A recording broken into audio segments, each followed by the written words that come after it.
அஸ்ட்ரோசைன் channel வாயிலாக உலகெங்கும் வாழ்ந்து கொண்டிருக்கும் சகோதர சகோதரிகளுக்கு அன்பார்ந்த வணக்கங்கள் மற்றும் வாழ்த்துக்கள்.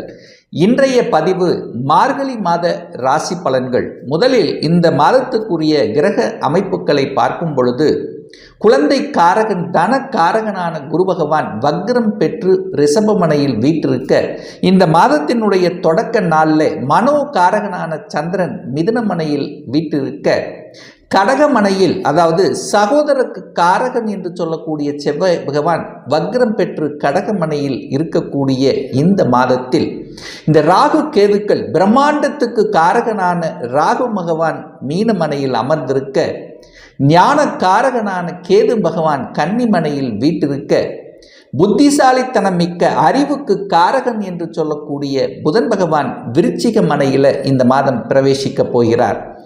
இந்த விருச்சிக மனையிலிருந்து புதன் பகவான் வருகின்ற அதாவது மார்கழி மாதம் 20ஆம் தேதி 4/1/2025 அன்று புதன் பகவான் தனுசு மனைக்கு பயிற்சியாகிறார். இந்த மாதம் முழுவதும் தந்தைக்கு காரகன் அரசுக்கு காரகனான சூரிய பகவான் தனுசு மனையில் வீற்றிருக்க, சுக்கிர பகவான் சொகுசுக்கு காரகன் வண்டி வாகனத்துக்கு காரகன் என்று சொல்லக்கூடிய சுக்கிர பகவான் இந்த மார்கழி மாதம் 13ஆம் தேதி அதாவது 28/12/2024 அன்று கும்பமனைக்கு பயிற்சியாகிறார். அதாவது மகரத்திலிருந்து கும்பமனைக்கு பயிற்சியாகிறார்.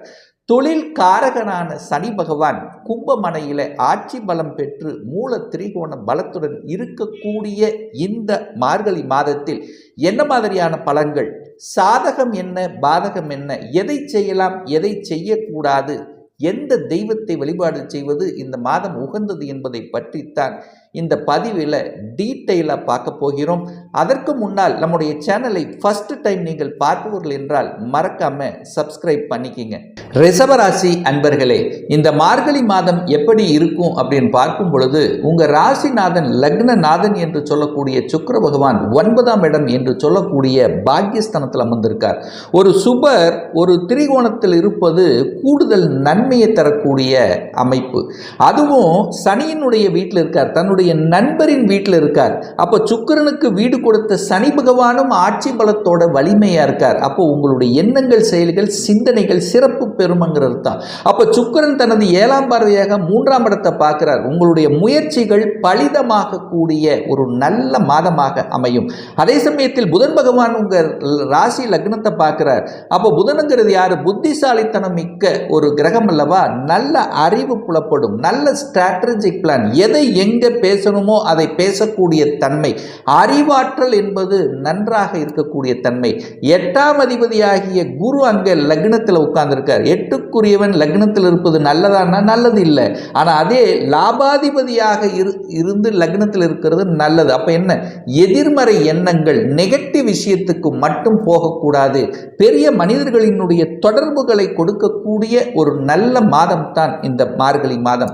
2ஆம் அதிபதியாக இருக்கக்கூடிய புதன் பகவான் 7ஆம் இடத்தில் அமர்ந்து குருவினுடைய பார்வை பெற்று சுபத்துவமாக இருக்கின்ற காரணத்தால நிச்சயமாக தனம் பெருகக்கூடிய தன்மை. தனத்தால் உங்களுக்கு பெரிய கெடுபலன்கள், அதாவது தனம் பத்தல, அதாவது பெரிய ஒரு சிக்கல்ல கொண்டு போய் விற்கக்கூடிய அமைப்புங்கிறது இல்லை. குடும்பம் நன்றாகத்தான் இருக்க போகிறது. அதே சமயத்தில் உங்க வாக்கு நன்றாகத்தான் இருக்க போகிறது. குடும்பம் சார்ந்த விஷயத்தில் அனைவரும் ஒன்று சேர்ந்து ஒரு சுப காரியங்களை செய்யக்கூடிய வாய்ப்புகள் சந்தர்ப்பங்கள் கூடி வரக்கூடிய தன்மையும் இந்த காலகட்டம் உங்களுக்கு சிறப்பாக இருக்கு அப்படின்னு சொல்லலாம். அதே சமயத்தில் கொடுத்த பணம் ஒரு சிலருக்கு ரிட்டர்ன் வருவதற்கான வாய்ப்புகள் சந்தர்ப்பங்கள் உண்டு. அதாவது உங்களுடைய முயற்சியால உங்களுடைய தன்னம்பிக்கையால வெற்றி பெறக்கூடிய ஒரு நல்ல மாதம் தான் இந்த ரிஷபராசி என்பவர்களுக்கு. 3ஆம் இடம் என்பது தைரிய வீரியத்தை கொடுக்கக்கூடிய இடம். உங்க ராசி அதிபதி 3ஆம் இடத்தை பார்க்கிறது ஒரு நல்லது, ஒரு தைரிய வீரியத்தோட செயல்படலாம். அங்கே செவ்வாய் பகவான் உட்கார்ந்திருக்கார். அந்த செவ்வாய்ங்கிறது வீரத்துக்கு காரகன் அல்லவா? அவர் வக்ரம் பெற்று உக்ரமாக உட்கார்ந்திருக்கார். சுக்கிரனும் செவ்வாய் சேர்வது மிருகமங்கல யோகத்தை கொடுக்கக்கூடிய அமைப்பு. 3ஆம் இடம் என்பது புகழையும் கீர்த்தியையும் கொடுக்கக்கூடிய அமைப்பு. இதுவரைக்கு உழைத்த உழைப்பின் மூலமாக உங்களுக்கு ஒரு நல்ல புகழ், ஒரு நல்ல கீர்த்தி, செல்வம் செல்வாக்கு கிடைக்கக்கூடிய தன்மைகளை உருவாக்கக்கூடிய விதத்தில் இந்த மார்கழி மாதம் அமைகிறது இந்த ரிஷபராசி என்பவர்களுக்கு. 4ஆம் அதிபதி 8ல் போய் மறைகிறார். மறைவது நல்லதா? இல்லை. ஒரு ஒளி கிரகம், அதாவது சூரியன் போய் 8ல் மறைவது என்ன நடக்கும்? 4ஆம் இடம் என்பது சுகஸ்தானம். சுகஸ்தானத்தை கெடக்கூடிய தன்மை. அது 4ஆம் இடம் என்பது தாய் ஸ்தானம். தாய் ஸ்தானத்தின் அதிபதி 8ல் போய் மறைஞ்சிருக்கார். அது சூரியனாக வர்றார். அப்போ தாய் தந்தையரினுடைய உடல் நலத்தில் கவனமாக இருக்கிறது ரொம்ப ரொம்ப நல்லது. இந்த ரிஷபராசி என்பர்கள் தாய் தந்தையர்களை கண்ணும் கருத்துமாக பார்த்து கொள்ள வேண்டும்.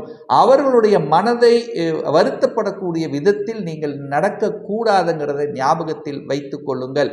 அதே சமயத்தில் இரவு நேர பயணங்களை முற்றிலுமாக தவிர்ப்பது இந்த ரிஷபராசி என்பவர்களுக்கு நல்லது. என 4ஆம் இடம் என்பது வண்டி வாகனத்துக்கு காரக கிரகம் அல்லவா? அவர் போய் 8ல் மறைகிறது நல்லதல்ல. ஸோ அதனால் இரவு நேர பயணங்களை முற்றிலுமாக இந்த மாதம் தவிர்ப்பது நல்லது. எச்சரிக்கையுடன் இருக்கணும். அதாவது அளவுக்கு அதிகமான ஸ்பீடில் போகிறதோ, அதாவது என்ன சொல்கிறது, இரவு நேரத்தை தவிர்த்துறது நல்லது. கொஞ்சம் எச்சரிக்கையாக இருப்பதை ஞாபகத்தில் வச்சுக்க. என 8ஆம் இடத்துல போய் மறைந்திருக்கிறார். 5ஆம் அதிபதியாக இருக்கக்கூடிய புதன் பகவான் 7ஆம் இடத்தில் அமர்ந்திருப்பது நல்லது. காதல் சார்ந்த விஷயங்கள் நல்லபடியாக இருக்கும். காதலில் இருக்கவர்கள் கைகூடக்கூடிய தன்மை. காதலில் இருந்தவர்கள் சில கருத்து வேறுபாடுகள் கொண்டிருந்தவர்கள் கூட இந்த மாதர்கள் ஒன்றிணைக்கூடிய தன்மைகளை நிச்சயமாக உருவாக்கும். குரு பகவான் 5ஆம் இடத்தை பார்க்கறதுனால குழந்தை பாக்கியத்தில் தடைத்து கொண்டிருந்த இந்த ரிஷபராசி என்பவர்களுக்கு அந்த தடை விலகப் போகிறது. கணவன் மனைவி அந்யோன்யம் கிடைக்கப் போகிறது. அதனால மனமகிழ்ச்சி கிடைக்கப் போகிறது.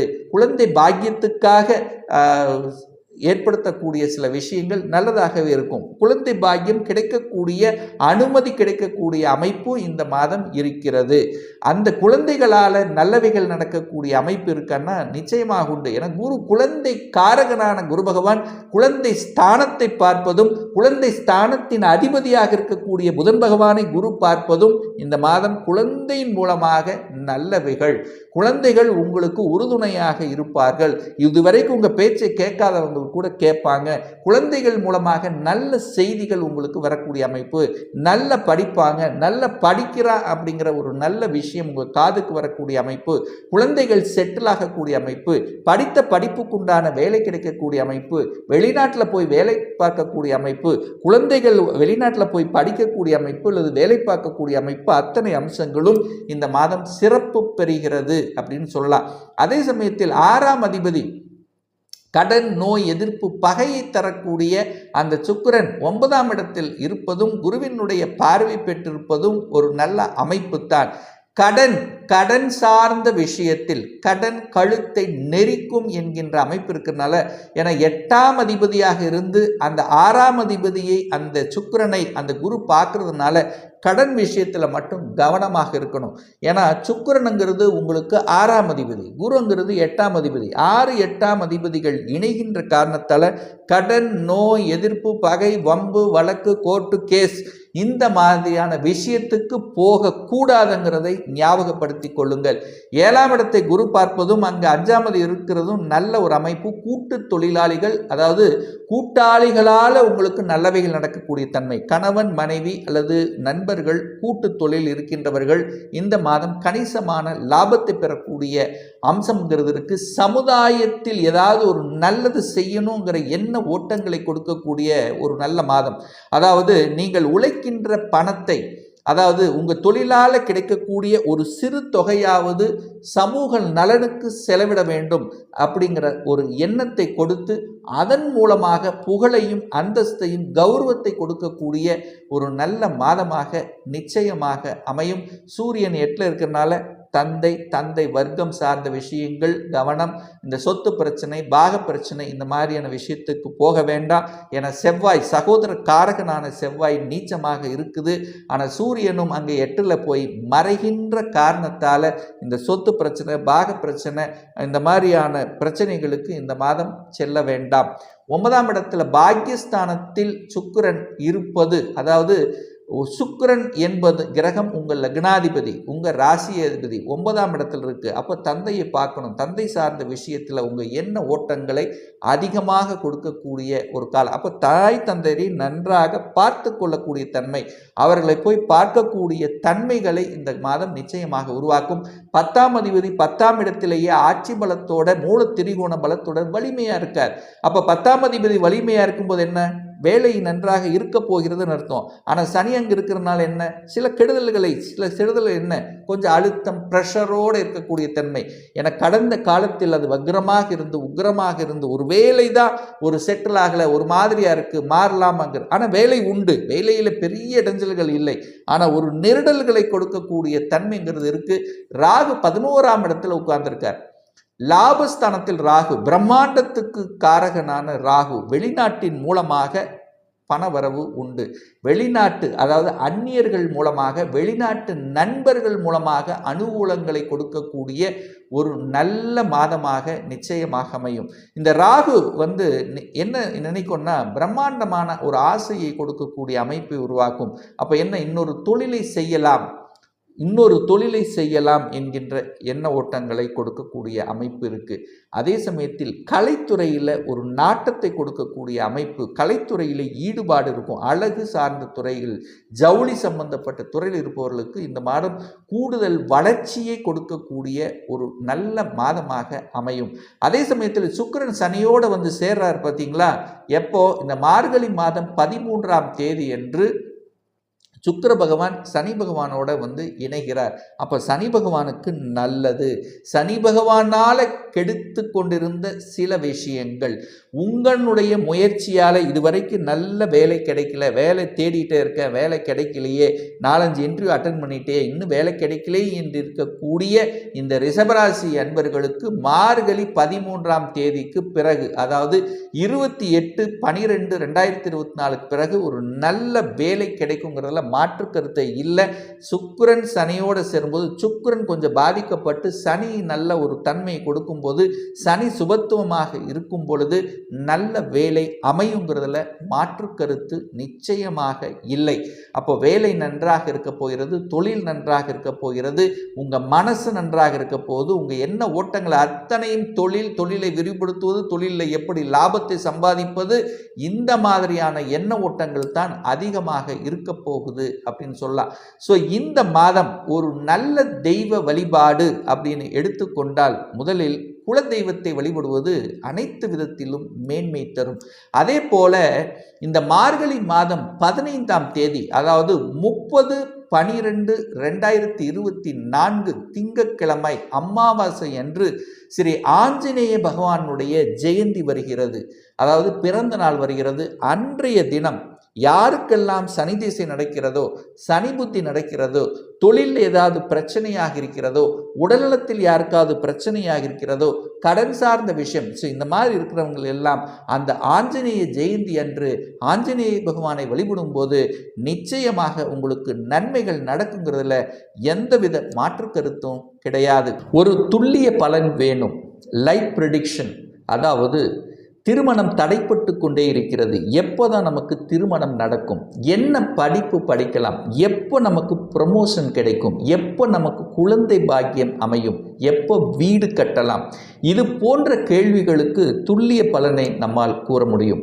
ஒரு பர்சனல் ஹாரோஸ்கோப் பார்க்கணும், சுயஜாதகம் பார்க்கணும் என்று விருப்பமுடைய அன்பர்கள் டிஸ்பிளே தெரியக்கூடிய நம்பருக்கு வாட்ஸ்அப் மூலமாகவோ ஃபோன் கால் மூலமாகவோ தொடர்பு கொண்டு அப்பாயின்மெண்ட் பெற்றுக்கொண்டு கன்சல்டேஷன் எடுத்துக்கலாம். நிச்சயமாக இந்த பதிவு ஏதாவது ஒரு ரூபத்தில் உங்களுக்கு யூஸ்ஃபுல்லாக இருக்குங்கிறதுல எந்தவித மாற்று கருத்தும் கிடையாது. நம்ம சேனலை நீங்கள் ஃபஸ்ட்டு டைம் பார்ப்பவர்கள் என்றால் மறக்காமல் சப்ஸ்கிரைப் பண்ணிக்கிங்க. பக்கத்தில் இருக்கக்கூடிய பெல் பட்டன் மற்றும் ஆல் நோட்டிஃபிகேஷனை கிளிக் பண்ணும்போது நான் போடக்கூடிய அடுத்தடுத்த பதிவுகள் உங்களுடைய நோட்டிஃபிகேஷனில் வந்து சேரும். இந்த ராசி நட்சத்திர நேயர்கள் அனைவரும் வாழ்க வளர்க வளமுடன் என்று எனது வாழ்த்தினை தெரிவித்துக் கொண்டு விடைபெறுகிறேன். நன்றி, வணக்கம், வாழ்த்துக்கள்.